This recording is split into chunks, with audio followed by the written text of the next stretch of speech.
Laurent Gbagbo revient en Côte d'Ivoire après une décennie d'absence. Un retour au bercail rendu possible par la confirmation de son acquittement en appel à la Cour pénale internationale où il était poursuivi depuis 2011 pour les violences post-électorales dans son pays. Reste maintenant à cerner les enjeux de ce retour. Et pour en parler, nous recevons M. Alafé Wakili. Il est le directeur général de l'intelligence d'Abidjan. Monsieur Alafé, bonjour. Oui, bonjour, Africa News. Merci d'avoir accepté notre invitation. Alors, première question, Laurent Gbagbo rentre dans son pays, on l'a dit. La date de son retour avait été annoncée de manière unilatérale par son clan, alors que les négociations avec le pouvoir étaient en cours. Le régime a-t-il été mis devant les faits accomplis? La date a été donnée et il a été mis devant le fait accompli et il en a pris acte. On peut ainsi dire que oui, il a été mis devant le fait accompli, mais sous réserve de noter qu'il a été informé préalablement de la date. Pour le président Alassane Ouattara, que représente le retour au bercail de M. Laurent Gbagbo? Peut-être une défaite parce que si on veut lui prêter une volonté d'un éloignement définitif ou éternel de Laurent Gbagbo dans la vie politique nationale, et aussi de son pays, mais je ne pense pas que telle était peut-être son intention à long terme. Pour les partisans de l'ancien président, son retour est un atout pour la décrispation du climat politique en Côte d'Ivoire. En quoi la présence de Laurent Gbagbo dans le pays pourrait aider, par exemple, à la réconciliation?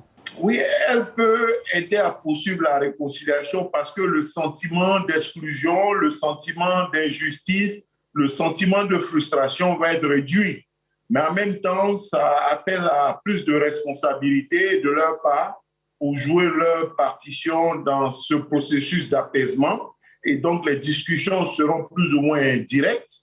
Et on ne pourra plus dire, le président Gbagbo a dit, il y aura toujours des émissaires, des collaborateurs, mais à un moment donné, il y aura la possibilité pour le président Bédié, pour le président Ouattara, pour aussi ses militants, les uns et les autres, de rencontrer le président Gbagbo et de lui parler directement.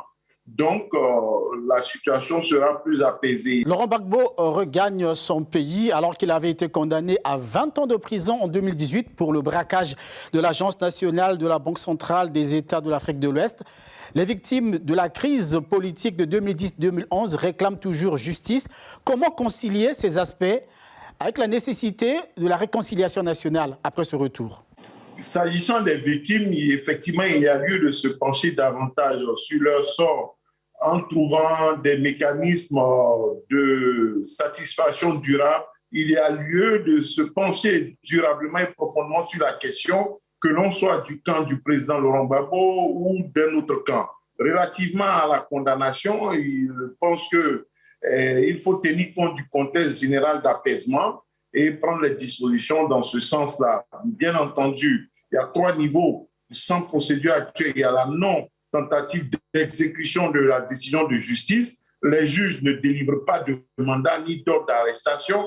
Ensuite, le politique peut soit prendre une grâce, soit faire une loi d'amnistie.